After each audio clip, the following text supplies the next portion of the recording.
Bueno, buenos días. Vamos a dar comienzo a la sesión de esta mañana, que bueno, lleva por título Psicoanálisis y Filosofía de la Cultura, cuestiones estéticas y antropológicas. Como ya sabéis, y se ha llevado a cabo durante el Congreso, pues en primer lugar haremos pasar las ponencias como tal, y para luego hacer un descanso y luego abrir tiempo de debate.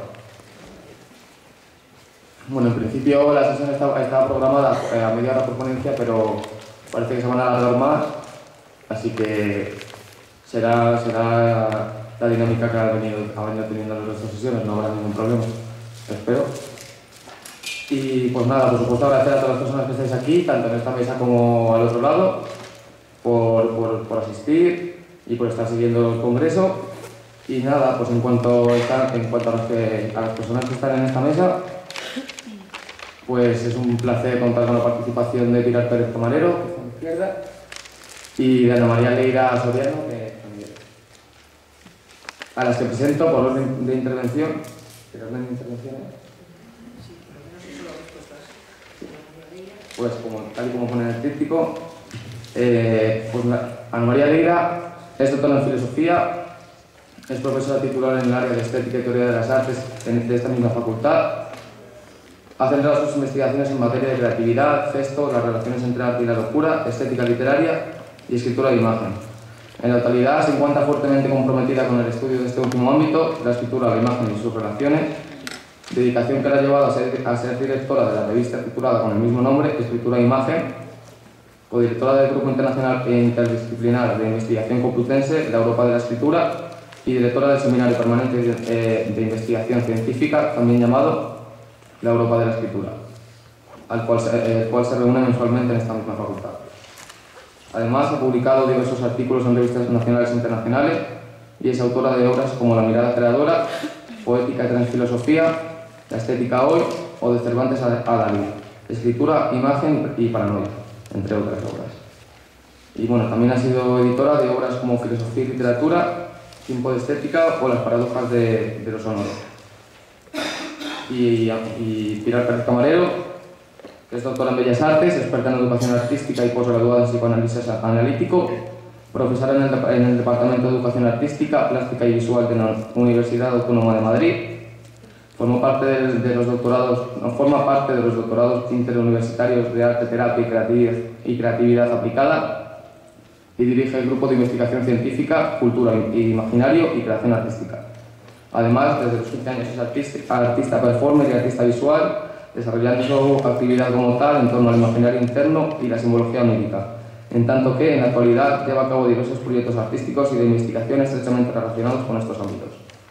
De esta forma, desarrolla un proyecto titulado Vírgenes, Angélicas, Dulces y Furiosas, que retrata la experiencia de la mujer bajo su condición de virgen o diosa, a través del vídeo, el dibujo, la fotografía y la pintura. Desarrolla otro proyecto de investigación, por otro lado, sobre el dibujo infantil, bajo los conceptos de extranjero y autoconcepto, autorretrato, y realiza unos talleres de interpretación de los sueños a través de la pintura y de las dinámicas del grupo.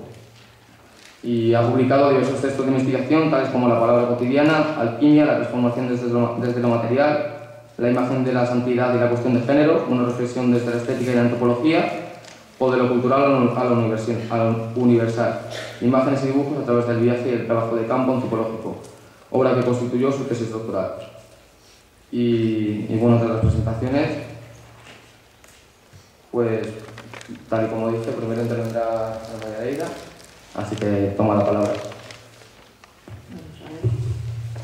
Bueno, buenos días a todos. Es obligado a agradecer la invitación, pero además de obligado es verdaderamente sentido. Gracias por permitirme estar aquí y tomar contacto con gente que, aunque pertenece a esta casa, pues como las clases y los grupos hacen que nos dividamos, pues realmente a lo mejor es la primera vez que me oyen y la primera vez que tengo la posibilidad de dirigirme a ellos. Así que agradezco también el esfuerzo que se han venido haciendo a lo largo de estos días por la asistencia y especialmente el esfuerzo de hoy para estar aquí. Gracias a todos. Yo voy a hablar de enseñanza de psicoanálisis y estética. Y parto de la idea de que debemos señalar dos textos que nos han de servir para tratar el tema de la enseñanza del psicoanálisis y su relación con las posibilidades de pensar las artes. Uno es de Freud, Compendio del psicoanálisis. Se trata de un trabajo inconcluso que Freud comenzó a escribir en 1938 y que no fue publicado hasta 1940. El otro texto es de Lacan y se titula El psicoanálisis y su enseñanza. El texto de Freud comienza diciendo: el psicoanálisis parte de un supuesto básico cuya discusión concierne al pensamiento filosófico, pero cuya justificación radica en sus propios resultados. Este supuesto básico del que parte Freud es el inconsciente, pero nos advierte sobre la necesidad de tener en cuenta que pensarlo, dedicarle atención, estudiarlo, concierne al pensamiento filosófico, aunque sin duda los resultados afectan a la clínica. Dos espacios, en consecuencia, para el psicoanálisis: el de su ejercicio, el de la clínica, y aquel en el que no debe ser aplicado sino pensado, el de la filosofía. Según Freud, a diferencia de los médicos que solían tener dificultades a causa de su formación, no hay aquí ningún médico, ¿verdad?, para comprender los conceptos del psicoanálisis, los filósofos estaban mejor predispuestos porque estaban habituados a manejar conceptos abstractos. Cabría aceptar, nos dice Freud, que la nueva doctrina despertara tanto más fácilmente el aplauso de los filósofos, ya que estos solían encabezar sus explicaciones del universo con conceptos abstractos, o al decir de las malas lenguas, con palabras sin significado. De modo que no tenían por qué condenar la dilación del campo psicológico que emprendía el psicoanálisis. Fin de la cita. El segundo texto al que nos referimos, El psicoanálisis y su enseñanza, de Lacan, se orienta fundamentalmente a comentar el texto de Freud, para exponer, eminentemente ante filósofos en su seminario y en otros espacios también, la importancia de la tarea psicoanalítica y, sobre todo, a partir de él podemos distinguir la diferencia entre lo que se puede y se debe entender por enseñanza del psicoanálisis y formación en psicoanálisis.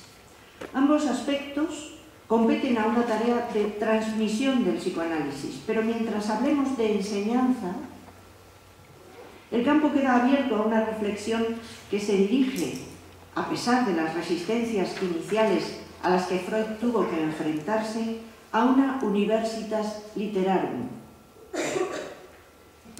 Un esfuerzo, decimos, por difundir las enseñanzas del psicoanálisis en la universidad, en los estudios de humanidades y de ámbitos alejados de la medicina y de la clínica, más allá del tratamiento que los pacientes puedan recibir por sus patologías. Otra cosa muy distinta de la enseñanza del psicoanálisis es la formación del analista para su tratamiento, para el tratamiento que desarrolla. Lo que la enseñanza de Lacan plantea es la necesidad de problematizar lo que se acepta como evidente por los psicoanalistas después de los años de divulgación y utilización del psicoanálisis, una vez vencidas las primeras resistencias. Este acto de pensar, de problematizar las conclusiones o todo aquello que parece evidente, es un acto incuestionablemente filosófico. Y en ese sentido es en el que Lacan dirige sus opiniones en una comunicación que es esta, presentada a la Sociedad Francesa de Filosofía. Lo que expresa abiertamente Lacan se resume en esta frase que pronuncia: lo que el psicoanálisis nos enseña, ¿cómo enseñarlo?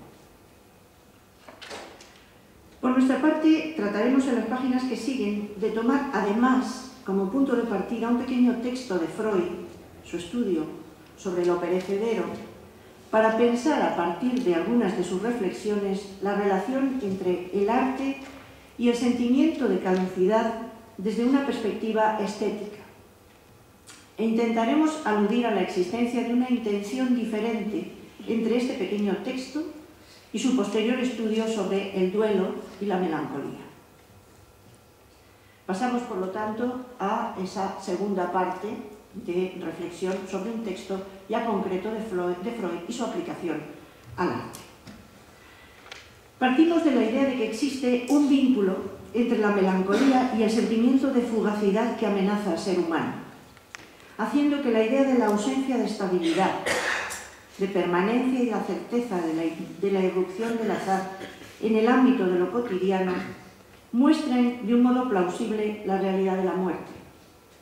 Es el arte, son las distintas artes, las que a lo largo de la historia de la cultura reflejan con insistencia este sentimiento que pretende al mismo tiempo escapar de la muerte y reflexionar sobre el sentido de la vida.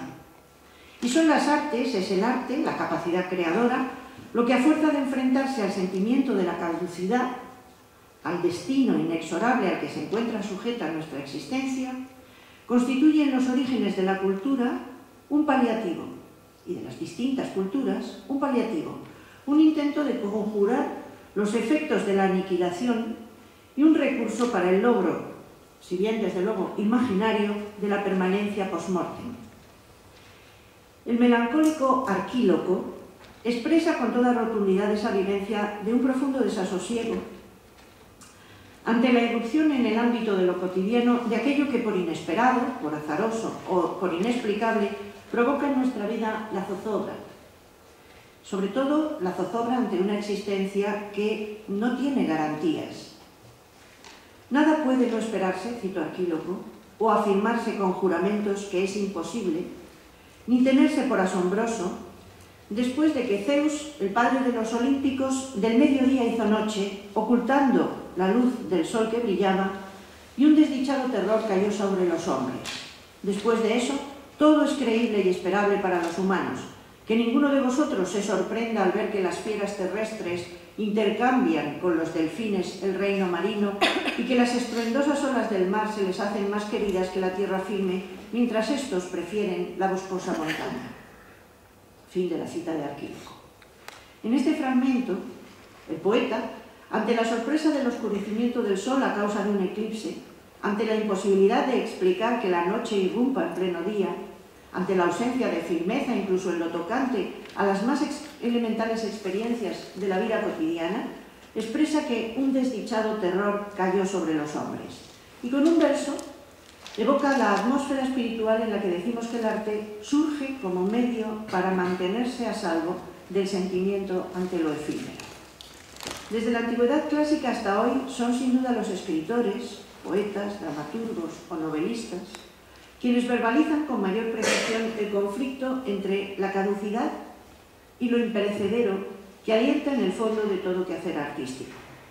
Louis Ferdinand Céline también lo expresa aludiendo al arte musical en su viaje al fin de la noche. Cito a Céline: nadie se resiste en el fondo a la música. No tiene uno nada que hacer con su corazón, lo entrega con gusto. Hay que oír en el fondo de todas las músicas la tonada sin notas compuesta para nosotros, la melodía de la muerte. Fin de la cita. En el mundo ordenado y sometido a las férreas leyes de la necesidad, el ser humano se siente a resguardo del devenir, del cambio, de la intervención azarosa del imprevisto y por extensión de que el final que el destino humano conlleva pueda precipitar un fin siempre idealmente aplazado. El arte ha buscado siempre una salida del caos, del mundo en el que la estabilidad y el orden permitieran garantizar la permanencia del individuo, al menos en un mundo de formas puras, en el que la vida, una vez conjurada, pudiera hacerse eterna. Se trata de vivir o de morir ante la certeza del morir. La búsqueda de una salida conduce al espejismo de un mundo inmutable y eterno en el que nuestro nombre nos sobrevive. Desde la aparición del ser humano sobre la Tierra, el sentimiento de búsqueda de una eternidad que pueda garantizar, si no la vida después de la muerte, al menos el retorno por medio de un renacimiento, aparece como un anhelo que se plasma en las primeras manifestaciones prehistóricas de arte funerario. Siegfried Gideon estudia losas encontradas en algunos enterramientos musterienses de la Ferrasie que muestran huecos, es la imagen que tenemos presente, muestran huecos en forma de pequeñas cupulitas, no sé si nos podemos ver con precisión, son pequeñas oquedades, distribuidas a lo largo de una de las caras de la losa destinada a cubrir una tumba, por lo general en forma de huevo, en forma ovoide. Gideon las interpreta, Gideon es arqueólogo, antropólogo, historiador del arte, esteta, como vestigios de un culto funerario en el que el fin de las pequeñas oquedades sería la representación de senos, por medio de los cuales el muerto podría ser simbólicamente alimentado con vistas a su resurrección. La presencia de estas simbólicas fuentes de vida rupestres constituye la muestra quizá más remota de los vínculos entre el ritual funerario y representación simbólico-artística que se poseen. Por otra parte, el intento de paliar la muerte desencadena un mecanismo psíquico que conduce a la producción de mundos y figuras orientadas a aplacar la angustia de la certera desaparición. Otto Rank pone de manifiesto la trayectoria de este mecanismo psíquico a través de su estudio sobre el doble. En él hace notar que el alma inmortal, una noción presente en todas las culturas, se concibe primero como un doble inmaterial del cuerpo que garantiza su existencia real en una vida después de la muerte, pero esa alma, transformada en sus efectos y en virtud de la angustia, cambia después y pasa de poder ser considerada como un medio de garantizar la supervivencia en una vida eterna futura a ser concebida como un anuncio de la muerte inevitable, ya que la psique, en cuanto alma del muerto, hace presente la muerte misma. André Malraux, por su parte, define el arte como antidestino y naturaleza. ¿Qué podemos entender por medio de esta definición? El sentido no nos resulta evidente. ¿Cuál es el sentido de lo que la idea de antidestino puede sugerirnos? Desde luego, con la noción de antidestino se está aludiendo a esa característica que tiene lo artístico de rechazar nuestros límites temporales y proponernos la entrada en antimundos, mundos de realidad en espacios imaginarios del arte. El artista es un creador de antimundos, no representa, no copia, no duplica, por el contrario, crea, instituye, hace presente, nos conduce a vivir la existencia cotidiana como un acontecimiento único, tiende a transgredir las fronteras en las que lo encierra su propia condición humana. Por otra parte, a esa creación de mundos irreales, humanamente soñados, se le añade la noción de inexorabilidad que conlleva la idea de destino, y con ello introducimos esa cuota de necesidad que convierte nuestra naturaleza mortal en destino. Naturaleza es, en consecuencia, caducidad, acabamiento, muerte, pero es también creación y vida. En esa tensión se instala la filosofía. Hablando con propiedad diríamos la estética, la reflexión filosófica sobre las artes. A la hora de pensar el arte, esa es la angustia que durante siglos separa lo serio de lo artístico y a la vez hace del arte la tarea más seria e imprescindible para la existencia. Nuestra cultura occidental, de Platón a Nietzsche, se debate entre considerar el arte desde una perspectiva ontológica, desde una ontoteología, o bien pensarlo desde la perspectiva de una tarea infinita, sin origen y sin meta, en la que el ser humano reproduce el juego del mundo. La revolución que tuvo lugar en el arte durante los momentos de esplendor del clasicismo griego implicaba necesariamente una transformación en los modos de ver y de sentir de la época. Entre las arcaicas esculturas de Corés y Kuroy, con su rigidez y su hieratismo, y el bello realismo de la mirada clásica, estamos observando las esculturas arcaicas con sus estereotipos, el estereotipo del oferente, con su rigidez en la mirada, su sonrisa estereotipada, sus rizos que parecen pelucas en lugar de intentar una representación realista. Esta es una escultura de una Atenea etrusca y esta es la Atenea de Fidias. Está claro que el cambio, o la Venus de Cnido, el cambio que se ha producido en poco tiempo en el arte griego es un cambio que tiene que responder a algo, a una voluntad de arte. Es evidente que algo ha pasado, por lo tanto, que los intereses no son los mismos, que la voluntad que rige la mano del artista no es la misma.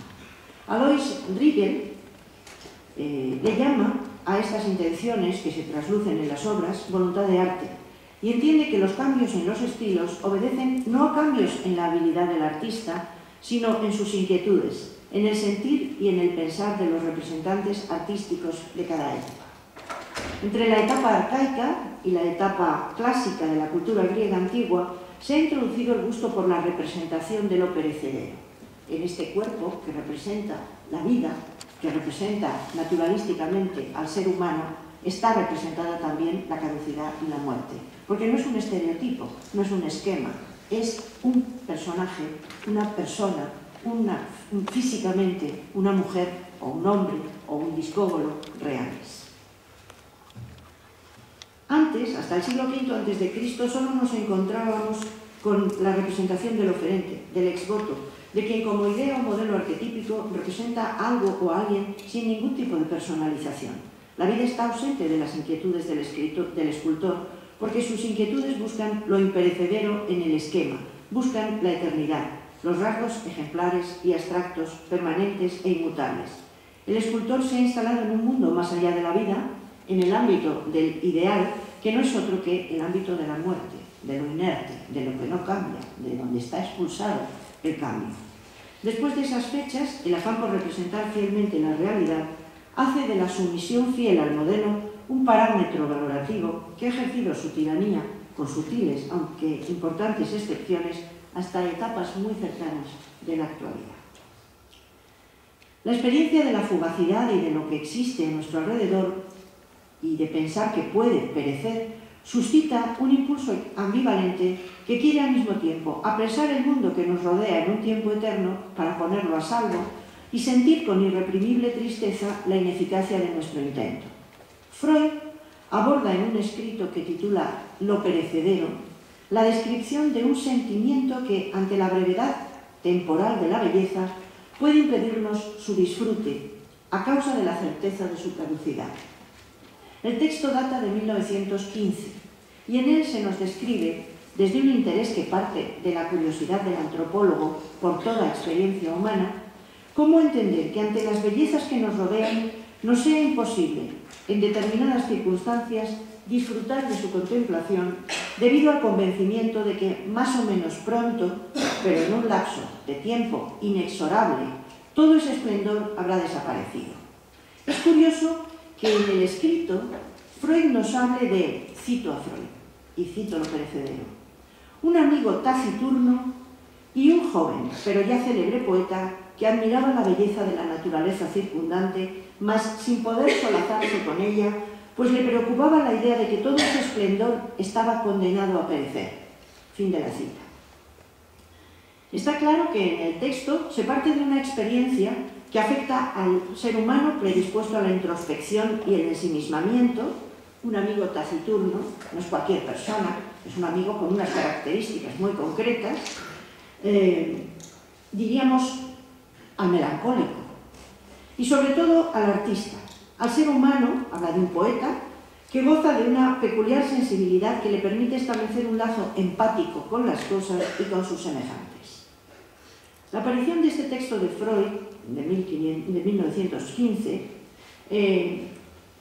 es anterior a un texto que va a ser mucho más técnico, que es el texto sobre el duelo y la melancolía.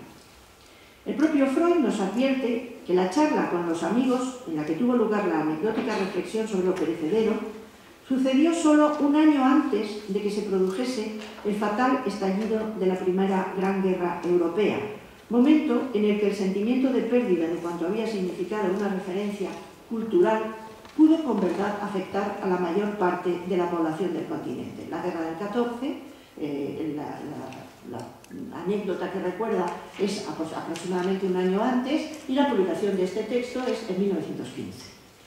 Su interés de antropólogo, el interés de Freud como antropólogo, deja bien pronto paso al ejercicio del médico, del psicoanalista, que analiza las causas de tal sentimiento y procura encontrar en el análisis la cura, el medio de paliar el subsiguiente estado de desesperación, la melancolía patológica. Las consecuencias van a hacer de este texto, de Lo perecedero, una pequeña joya, por ser el germen del infinitamente más detallado trabajo que Freud va a dedicar al estudio diferencial sobre el duelo y la melancolía un año más tarde. En él, el psicoanalista ha invadido el campo del antropólogo y del filósofo y aborda con un tratamiento técnico lo que en principio había surgido como pura reflexión estética, como un análisis del vínculo entre el arte y lo perecedero. La diferencia entre los dos textos podríamos establecerla a partir de la distinción que hemos establecido al principio entre enseñanza del psicoanálisis y formación en psicoanálisis. La enseñanza del psicoanálisis parte de problematizar las cuestiones. La formación en psicoanálisis parte de dar claves para la cura, para la clínica. El texto sobre lo perecedero es una reflexión filosófica, podríamos decir estética, en torno a una determinada forma peculiar de la experiencia estética. El trabajo sobre la melancolía es un texto técnico encaminado a la formación. En el primer encuentro con la reflexión sobre lo perecedero, Freud enuncia dos tendencias. Una conduce a la amargura, al hastío y a la desesperación. La otra a la rebeldía ante lo inevitable y a la valoración de lo que se pierde más allá de la pérdida. La una encierra en la patología, la otra abre al ser humano las posibilidades de la creación y de la contemplación artísticas, del disfrute, en resumen, de la belleza. Situado el problema en este punto de partida, Freud articula para la estética ese fondo en el que también Nietzsche había visto el arte y que no es otro que la vida o lo biológico, que se manifiesta como la lucha por hacer explícitas las tensiones en las relaciones del ser humano con la realidad. Cito bastante ampliamente el texto sobre lo perecedero. Cito a Freud. La plática con el poeta tuvo lugar durante el verano que precedió a la guerra. Un año después se desencadenó esta y robó al mundo todas sus bellezas. No solo aniquiló el primor de los paisajes que recorrió y las obras de arte que rozó en su camino, sino que también quebró nuestro orgullo por los progresos logrados en la cultura, nuestro respeto ante tantos pensadores y artistas, las esperanzas que habíamos puesto en una superación definitiva de las diferencias que separan a pueblos y razas entre sí. La guerra enlodó nuestra excelsa ecuanimidad científica, mostró en cruda desnudez nuestra vida instintiva, desencadenó los espíritus malignos que moran en nosotros, que suponíamos nomeñados definitivamente por nuestros impulsos más nobles, gracias a una educación multisecular. Cerró de nuevo el ámbito de nuestra patria y volvió a tornar lejano y vasto el mundo restante. Nos quitó tanto de lo que amábamos y nos mostró la caducidad de mucho que creíamos estable. Pero esos otros bienes ahora perdidos, ¿acaso quedaron realmente desvalorizados ante nuestros ojos porque demostraran ser tan perecederos y tan frágiles? Esta es la pregunta de Freud. Su respuesta es optimista y positiva, es la respuesta del creador. No estoy hablando aquí ni del psicoanalista ni del filósofo, estoy hablando de la persona que tiene suficiente carga libidinal, suficiente fuerza para extraer de esa carga la positividad del creador. Cito a Freud de nuevo. Sabemos que la aflicción, por más dolorosa que sea, se consume espontáneamente. Una vez que haya renunciado a todo lo perdido, se habrá agotado por sí misma y nuestra libido quedará nuevamente en libertad de sustituir los objetos perdidos por otros nuevos, posiblemente tanto o más valiosos que aquellos, siempre que aún seamos lo suficientemente jóvenes y que conservemos nuestra vitalidad. Cabe esperar que sucederá otro tanto con las pérdidas de esta guerra. Una vez superado el duelo, se advertirá que nuestra elevada estima de los bienes culturales no ha sufrido menoscabo por la experiencia de su fragilidad y volveremos a construir todo lo que la guerra ha destruido, quizá en terreno más firme y con mayor perennidad. Fin de la cita. En cierto modo, la postura de Freud nos hace pensar en un texto muy posterior y de otro autor, de 1951, aquel texto donde Adorno escribe aquella melancólica frase: después de Auschwitz, escribir poesía es barbarie. Ese texto, esa pequeña enunciación, encuentra su respuesta llena de fuerza creadora. Es la versión melancólica de la posterioridad de las pérdidas de la guerra y de la sensación de pérdida de los valores humanos. Este texto encuentra su respuesta llena de fuerza creadora en el poeta español José Ángel Valente, que dice: después de Auschwitz, ¿cómo no escribir poesía? Son las dos tendencias por las que puede reaccionar ante el caos y la inestabilidad de nuestra existencia, o la enfermedad, la patología, la melancolía, expresada por medio de la desesperanza que invita a no actuar y al abandono de toda iniciativa, o la salud, la superación del duelo a través de su creatividad, de la vida reiniciándose en la seriedad de su juego eterno. La respuesta ante la melancolía que produce la experiencia de lo perecedero provoca, pues, la búsqueda del remedio, la insistencia en la rebeldía ante lo imposible, desplazando toda la energía depositada en el objeto perdido hacia un nuevo mundo de objetos, valiosos a pesar de su pérdida, o quizás por ello mismo. Julia Kristeva se pregunta sobre el problema en Sol Negro, depresión y melancolía. Se pregunta sobre el problema para entender las relaciones de la belleza con la melancolía a partir de situar en la belleza el otro mundo del depresivo. Cito a Kristeva: ¿lo bello puede ser triste? ¿La belleza está ligada a lo perecedero y por ende al duelo? ¿O acaso el objeto bello es el que regresa incansablemente después de las destrucciones y las guerras para dar fe de que existe una supervivencia a la muerte, que la inmortalidad es posible? Freud, nos dice Kristeva, roza estos puntos en un breve texto: Lo perecedero. Aquí, en Lo perecedero, al relacionar los temas del duelo, lo efímero y lo bello, Freud sugiere que la sublimación podría ser el contrapeso de la pérdida a la cual la libido se apega tan enigmáticamente. ¿Enigma del duelo?, pregunta Kristeva, ¿o enigma de lo bello? ¿Y qué parentesco existe entre los dos? En el lugar de la muerte, y para no morir la muerte del otro, produzco, o al menos así me lo creo, un artificio, un ideal, un más allá, que mi psique produce para situarse fuera de sí, éxtasis. Bello porque puede sustituir todos los valores psíquicos perecederos. Fin de la cita de Kristeva. ¿Enigma del duelo o enigma de lo bello?, pregunta Kristeva. Los pensadores plantean la pregunta e intentan hallar la respuesta. Nietzsche hablaba de la belleza en los términos de una tonalidad afectiva. Ya no hay objeto ni sujeto, sino un ensamblamiento, una atmósfera de resonancia comunicacional a partir del estado estético, de la ebriedad que conduce más allá de sí mismo, de la exaltación, éxtasis. Heidegger reconoce en una de las elegías de Duino la propuesta de Rilke sobre la belleza y el abismo de lo perecedero. La belleza no es otra cosa que el comienzo de lo terrible que podemos soportar porque desiste de destruirnos. Fin de la cita de Rilke. La ciencia de hoy nos habla de fisiología, de sustancias que reaccionan en nuestro cerebro ante lo que llamamos belleza. Pero el enigma no se desvanece. Quizá porque, como afirma Blanchot, la pregunta es el deseo del pensamiento. En cambio, según Blanchot también, la respuesta es la desgracia de la pregunta.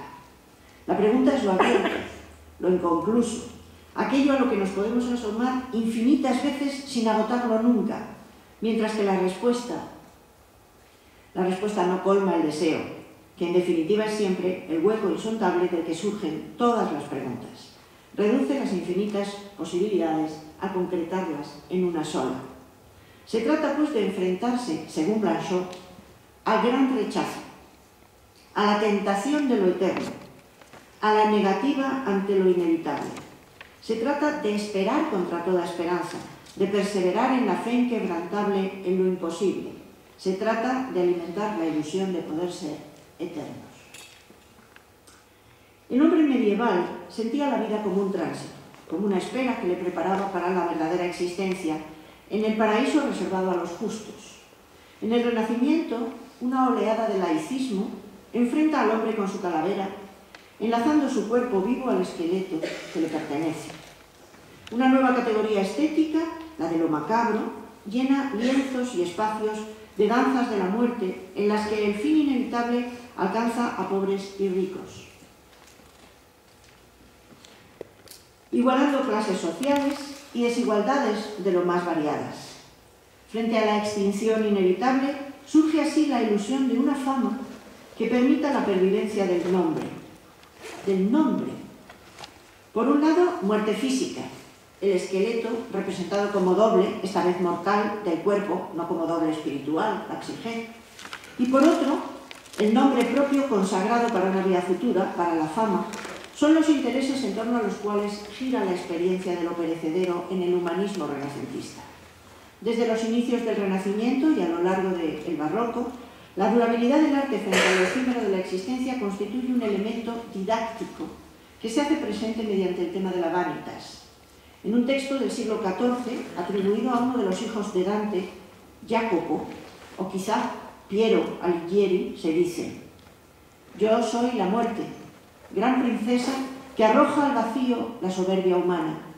Mi nombre se extiende por todo el mundo y cuando suena, la tierra tiembla». Fin de la cita.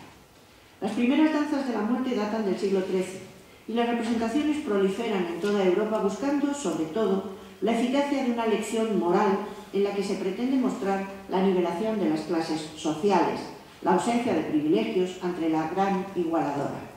El arte del humanismo nórdico transformó el tema del triunfo de la muerte, introduciendo matices que abarcan desde la aceptación pasiva ante lo inevitable hasta lo que se nos presenta en el cuadro de Bruegel, una profunda rebelión de toda la humanidad ante un destino inexorable.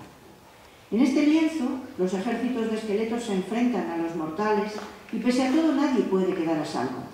Hay una pareja, si puedo señalarosla, voy a intentarlo. ¡Ay, no! Vamos a ver si puedo. No,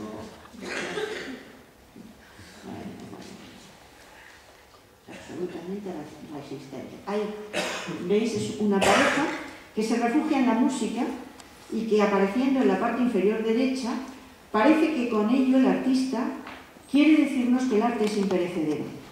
Pero todo esfuerzo para el espectador resulta inútil ante la presencia de la muerte, que avasalla mucho más las posibilidades de comprender esto. Se me ha escapado el cursor. Se ve, ¿no? Se ve la pareja ahí en la esquinita, en el ángulo derecho del espectador. También en España el espíritu de la Contrarreforma lleva a San Ignacio de Loyola a meditar sobre la muerte en sus ejercicios espirituales, ya que fijar obsesivamente la presencia de la muerte en la imaginación, dice, aleja de las pasiones y conduce por la senda de la virtud. Es el espíritu que impregna los jeroglíficos de la muerte de Valdés Leal. La calavera y los demás signos son los que hacen presente la necesidad de no olvidar el fin de todo ser humano. Las imágenes de Valdés Leal hacen visibles los temas de la meditación que deben ocupar la mente del jesuita. Con todo, será quizá la época romántica, la época más abiertamente melancólica, tanto en su pintura, solo tenemos que pensar en la influencia, este también es de Valdés Leal, con el triunfo de la muerte, tenemos que pensar en las inmensas desolaciones del ser humano en los espacios de Friedrich, de Caspar David Friedrich, como en su literatura. Jean Paul, por ejemplo, en la literatura romántica, la presencia de Jean Paul es aquí muy reveladora, nos dice: Dios ha muerto, el cielo está vacío, lloren, hijos, ya no tienen padre. Novalis o Nerval son otros tantos ejemplos, y también Nietzsche en la filosofía. Todos ellos han vivido el momento de la pérdida, el duelo por la muerte de Dios. Han vivido los efectos de ese nihilismo que recorre Europa y al sacudir las conciencias estremecen los espíritus. A la pérdida de virtud imperativa de los valores, a su desgaste, se le añade el efecto de reconocer lo inaceptable, ya que nuestros instintos más profundos se rebelan contra el caos y la destrucción, de modo que reconocer lo que no podemos aceptar no es pesimismo, sino a partir de ahora dolorosa lucidez. Es ese mismo sentimiento el que lleva a Nerval a escribir: no, Dios no existe. Ellos dormían. Mis amigos, ¿saben la nueva? Toqué mi frente con la bóveda eterna. Estoy sangrando, roto, sufriendo desde hace muchos días. Hermanos, yo los engañaba. Abismo, abismo, abismo. Dios falta en el altar donde yo soy la víctima. Dios no está, Dios ya no está, pero ellos seguían durmiendo. Fin de la cita. Por otra parte, en su Aurelia, Nerval llega a evocar directamente las imágenes emblemáticas de Durero. Cito a Nerval: vi frente a mí a una mujer de tez pálida, de ojos hundidos, que me parecía tener los rasgos de Aurelia. Me dije, ¿es su muerte o la mía que se me anuncia? Un ser de un tamaño desmesurado, hombre o mujer, no lo sé, revoloteaba penosamente por encima del espacio. Se parecía al ángel de la melancolía de Alberto Durero. Ahora bien, detengámonos por unos instantes en Durero. Su obra se ha convertido en la imagen precisa con la que se identifica todo aquello que tenga alguna relación con la melancolía. Fue el arte francés del siglo XV el que creó las ilustraciones que sirvieron de modelo para la transformación que Durero imprimió al sentido simbólico de la melancolía. El nuevo significado del grabado de Durero tiene sus antecedentes también en las ilustraciones alegóricas de las artes liberales y permite dos interpretaciones en la historia de los tipos. Su sentido puede ser el de la geometría rendida a la melancolía, o bien el de la melancolía inclinada a la geometría. De las dos figuras que se combinan, una encarna el ideal alegorizado de una facultad mental creadora. La otra muestra la imagen de un estado de ánimo que es en sí mismo destructor. Esta superposición de ambas posibilidades, que se expresaron cada una por separado en las representaciones anteriores, produce una nueva imagen que constituye mucho más que una mera fusión y alcanza un significado nuevo. El interés de Durero no incide ahora en representar las artes liberales, como eran las imágenes, las representaciones anteriores, sino que el artista nos habla del esfuerzo humano, del fracaso intelectual. Tampoco es de la bilis negra de lo que habla el cuadro, sino del estado de fragilidad de la creatividad humana y del pensamiento. Tan pronto luminoso, tan pronto oscuro, el quehacer del pensador se muestra en la imagen como un estado ambiguo en el que la contemplación y la indolencia están separadas solo por matices, en el que los instrumentos descuidados apenas distraen nuestra atención, que permanece fijada en la figura angélica y sin embargo humana de la melancolía.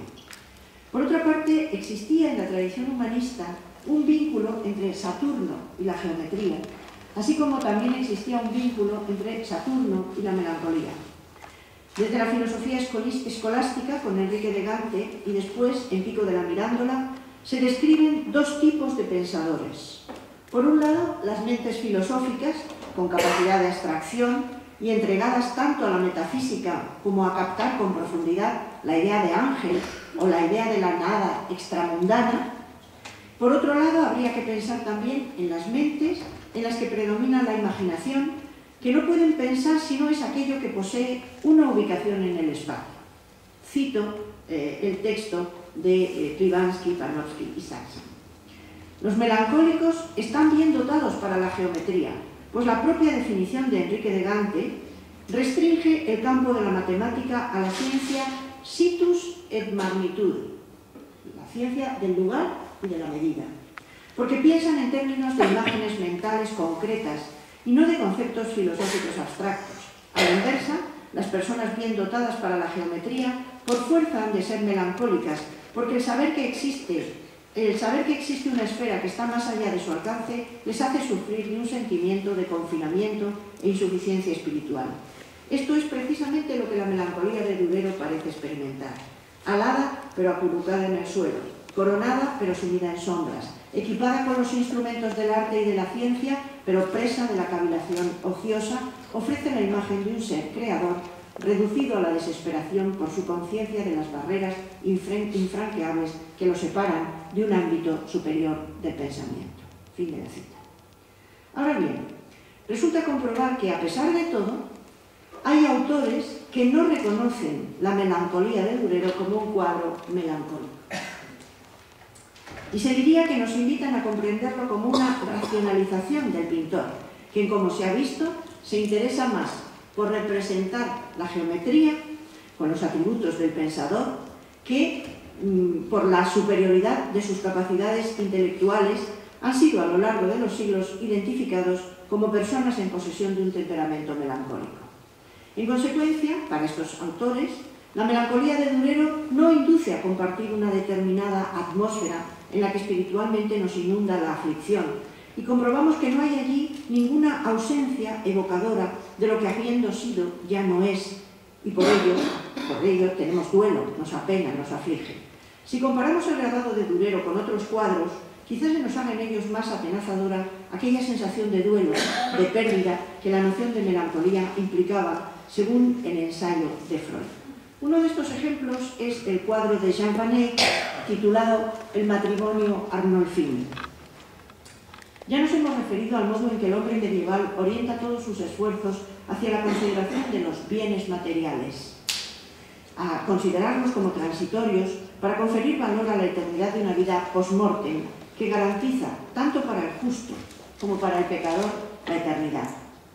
Aparece en la Edad Media una literatura de desprecio del mundo que se apoya en la pregunta «Ubi sunt?», ¿dónde están?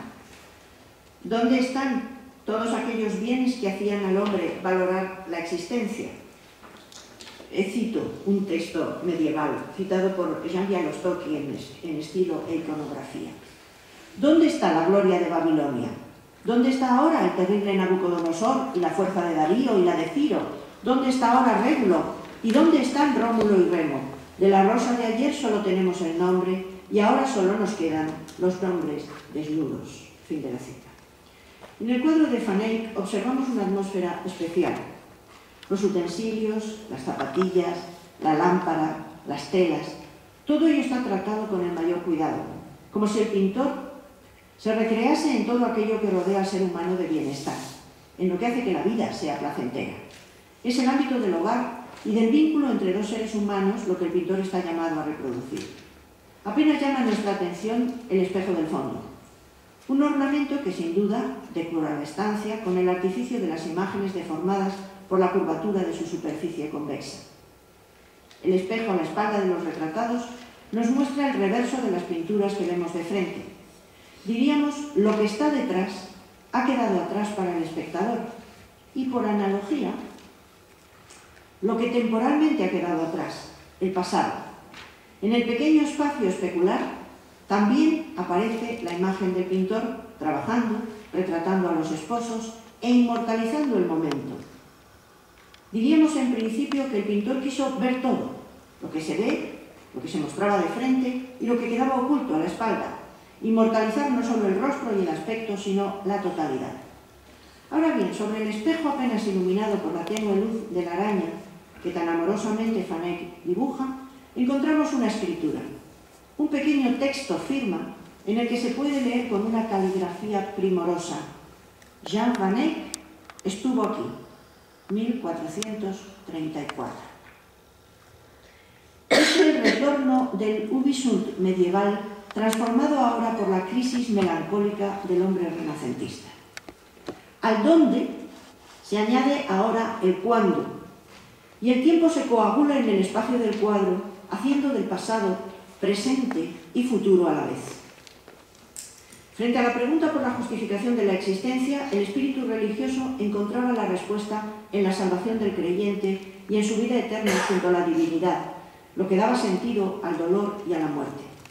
La mirada desteologizada del arte del artista Faney, que ya no encuentra sentido a la vida, solo da el testimonio de una presencia que ahora es ausencia dolorosa, pérdida irreparable, duelo, al mismo tiempo que guiño a la vida, presencia eterna de ella en el arte y por el arte.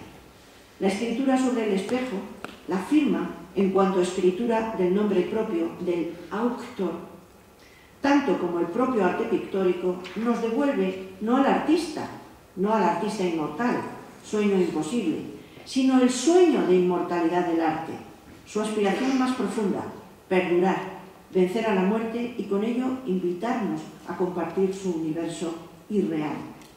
Es seguro que otro espejo nos ha venido a la mente, el espejo barroco de las Meninas, en el que Velázquez juega con nosotros y nos invita a entrar en su taller, invitados a la vez ausentes y presentes.